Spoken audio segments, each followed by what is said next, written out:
नूह मेवात हरियाणा के गुरुग्राम से करीब करीब 70 किलोमीटर दूर एक जिला नूह जिसमें एक गांव है या फिर कहीं एक जिला है जिसका नाम है मेवात। अब कुछ दिन पहले यानी सोमवार के दिन वहां पे कुछ श्रद्धालु हिंदू मेवात के गंगा घाट पे जल अभिषेक करने के लिए जाते हैं। करीब करीब 20,000 लोगों से भी ज्यादा लोगों की ये टुकड़ी होती है और वहां पे ये लोग शोभा यात्रा निकालते हैं और काफी ज्यादा आनंद में होके जा रहे होते हैं। इसकी खबर वहां पे नूह के रहने वाले कुछ लोगों को हो जाती है और जिसके बाद जब वो लोग वहां से वापस आ रहे होते तो उनके ऊपर हमले हो जाते हैं। अब वहां पे जो लोग लोकल थे जो मेनली नूह और मेवात के ही थे वो उन लोगों से बच के गली वगैरह में घुस के बच जाते हैं। पर जो वहां पे कुछ लोग थे जो हरियाणा के बाहर से या फिर कहीं नूह या मेवात के बाहर से भी आए हुए थे वो इनमें नहीं बच पाते और वो पास के एक मंदिर में जाके छुप जाते हैं। वहां पे कई लेडीज और बच्चे भी थे उनमें जो कि वहां पे डर के बैठ जाते हैं और आसपास वहां पे फायरिंग होने लगती है उनके ऊपर, जिसकी वजह से बहुत ज्यादा हालत खराब हो जाती है। और जब उन्हें बचाने के लिए पुलिस आती है, हालांकि देर से आती है, पर जब भी पुलिस आती है उनके ऊपर ही हमले किए जाते हैं। पर आखिर ये हमले और ये सब दंगे आखिर हुए क्यों और क्या था इसका कारण और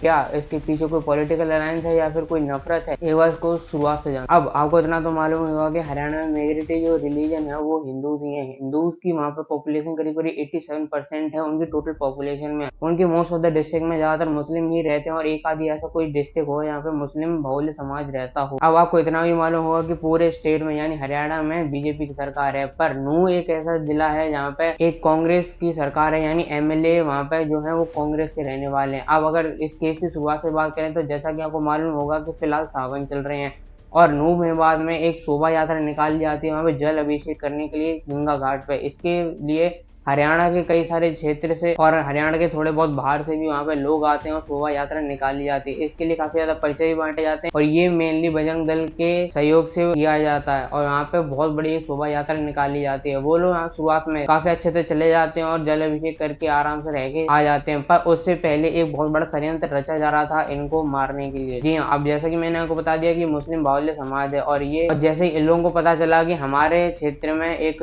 हिंदू की शोभा यात्रा निकलने वाली है, इसीलिए इन लोगों ने पहले से बहुत ज्यादा प्लानिंग करके रख ली थी। सिर्फ ट्विटर इंस्टाग्राम पे नहीं, फेसबुक जैसे बहुत बड़े बड़े पेजों पे भी ऐसी चीजें फैलाई गई थी कि कैसे भी करके नूह के मुस्लिम जो है वो इकट्ठे हो जाएं और इन लोगों के खिलाफ दावा बोल दिया जाए। इतना ही नहीं, पूरे बाजार में सीसीटीवी कैमरा वगैरह बंद कर दिए गए थे और इतना ही नहीं, रात के समय पे रोड में बीचों बीच सिलेंडर बॉम्ब भी लगाए गए थे जिसकी वजह से वहां पे कोई भी आए वो सीधा मारा जाए और बॉम्ब की तरह ही सिलेंडर वहां पे फट जाए, जिसकी वजह से वो लोग ऑलरेडी बहुत बड़ी तैयारी करके बैठे हुए थे। और इतना ही नहीं, मेन घर के आसपास वो लोग पत्थर लेके बैठे हुए थे जैसे ही शोभा यात्रा निकले उनके ऊपर वो अटैक करें। अब जैसे ही वो लोग वहां से वापस आ रहे थे शोभा यात्रा लेकर जल अभिषेक करने के बाद, जैसे ही वापस आ रहे थे तो उन लोगों ने वहां पे पथराव करना शुरू कर दिया, हमला करना शुरू कर दिया, गाड़ियों को जलाना शुरू कर दिया। जिसके बाद वहां पे जो नूह मेवात के जो लोकल थे वो वहां पे बच बच के भागने लगे। उन लोगों को जगह मालूम थी कि वो उन्हें कहाँ भागना है, पर हरियाणा के और क्षेत्र से आए हुए लोग और बाहर से आए हुए लोग उन लोगों को कोई खास जगह पता नहीं थी कि उन्हें आखिर भागना कहाँ से है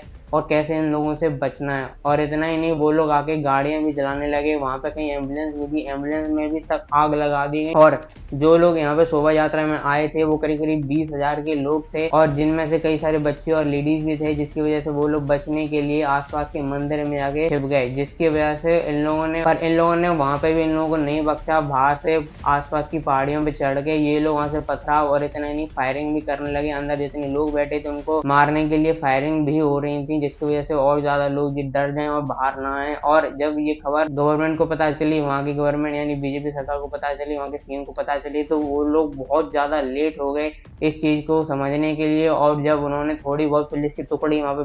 भेजी तो वो लोग ऑलरेडी इतने ज्यादा अमाउंट में थे कि 20,000 हिंदू उन्हें नहीं संभाल पा रहे थे। तो तब इतनी कम पुलिस वहाँ पे पहुंची तो उन लोगों ने, इन मुस्लिम समाज के लोगों ने उनके ऊपर पथराव करना शुरू कर दिया, जिसकी वजह से वो जो पुलिस वाले थे वो भी नहीं बच पाए। उनकी गाड़ियों के ऊपर भी आग लगाई गई, उनकी गाड़ियों को भी तोड़ा गया और उनको जो पुलिस वाले थे उन्हें भी मारा गया, उनके ऊपर पथराव भी किया गया। अब यहाँ पे लोग उनकी सरकार की बहुत बड़ी गलती दिखाते हैं कि काश ये लोग सही तरीके से एक्शन लेते, एक थोड़ी बड़ी फोर्स वहाँ पे भेजी जाती जिसकी वजह से उन्हें बचा लिया जाता समय रहते हुए, पर ऐसा नहीं हुआ। वहां पे जब फायर ब्रिगेड भी भेजी गई तो उन लोगों ने फायर ब्रिगेड को भी तोड़ दिया, उनके ऊपर पथराव किया और तहस नहस करने की कोशिश की और इतना ही नहीं, अनेकों गाड़ियों में आग लगा दी गई। आप अगर वहां पे दृश्य देखोगे तो बहुत ज्यादा गंदे दृश्य थे, क्योंकि हर जगह ऐसा लग रहा था कि कश्मीर पाकिस्तान का कोई बॉर्डर हो जहाँ पे अब आतंकवादी हमले और सैनिकी हमले चल रहे हों, और बहुत ज्यादा खराब मंजर लग रहा था। जिसके बाद वहाँ की सरकार ने थोड़े और पुलिस वाले भेजे, जिनके ऊपर फिर से पत्थराव हुआ, पत्थरबाजी हुई, पर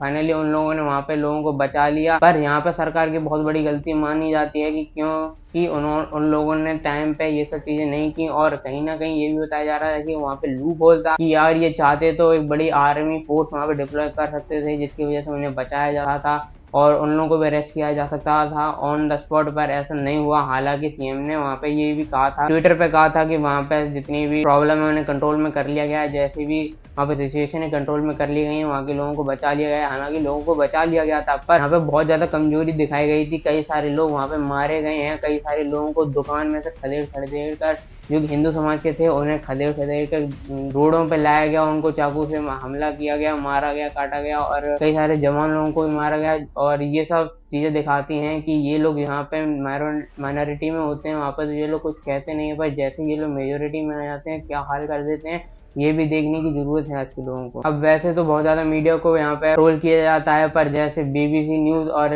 रवीश कुमार जैसे जो बहुत बड़े अपने आप को इंटेलेक्चुअल न्यूज रिपोर्टर मानते हैं, न्यूज मीडिया मानते हैं, उन लोगों ने इस पर एक भी खबर नहीं निकाली। ना कांग्रेस या फिर किसी भी लेफ्ट विंग पार्टी के सपोर्टर ने यहाँ पे एक भी खबर नहीं निकाली कि हाँ हम अपनी हमदर्दी जताते हैं, हम बहुत दुखी हैं, ऐसा कुछ नहीं कहा। जो भी राइट विंग के लोग थे उनमें से भी काफी कम लोगों ने इस पर अपनी निंदा जताई थी। हालांकि पीएम मोदी इस पर फिर नहीं बोले, और यहाँ पे कई सारे लोग इस चीज से नाराज भी हैं कि हिंदुओं को सपोर्ट करने वाली जो सरकार इस चीज का दावा करती थी हम हिंदू सपोर्टर हैं और हिंदू राष्ट्र के जो सपने दिखाती थी वो कहीं ना कहीं वो फेल होती नजर आ रही है, सिवाय योगी आदित्यनाथ, शिवराज सिंह चौहान जैसे लोगों को छोड़ के। क्योंकि जैसा कि आपको मालूम होगा कि ऐसा दृश्य पहले भी हुआ था कि मध्य प्रदेश में उज्जैन में जब महाकालेश्वर की जब शोभा यात्रा निकाली गई थी, वहाँ पे कुछ लोगों ने उनको थूक दिया था, जिसकी वजह से उन लोगों का अरेस्ट किया गया था तुरंत और उनके घर पे बुलडोजर चला दिया गया था। पर अभी तक हरियाणा में ऐसा बिल्कुल भी नहीं हुआ है। हालांकि वहाँ पे भी बीजेपी की सरकार है, जिसकी वजह से काफी बड़ा एक लांछन बीजेपी के ऊपर लगता है कि आखिर वो कर क्या रहे हैं, या फिर वो सिर्फ सपने दिखा रहे हैं कि हिंदू राष्ट्र बन जाएगा, या फिर सिर्फ एक पपेट की तरह हिंदुओं को यूज कर रहे हैं कि बस वोट बैंक कहीं ना जाए। आपकी इस चीज पर क्या राय है हमें कमेंट में जरूर बताना। अगर ये वीडियो चलेगी तो इस वीडियो को लाइक और चैनल को सब्सक्राइब करना। मिलते हैं ऐसे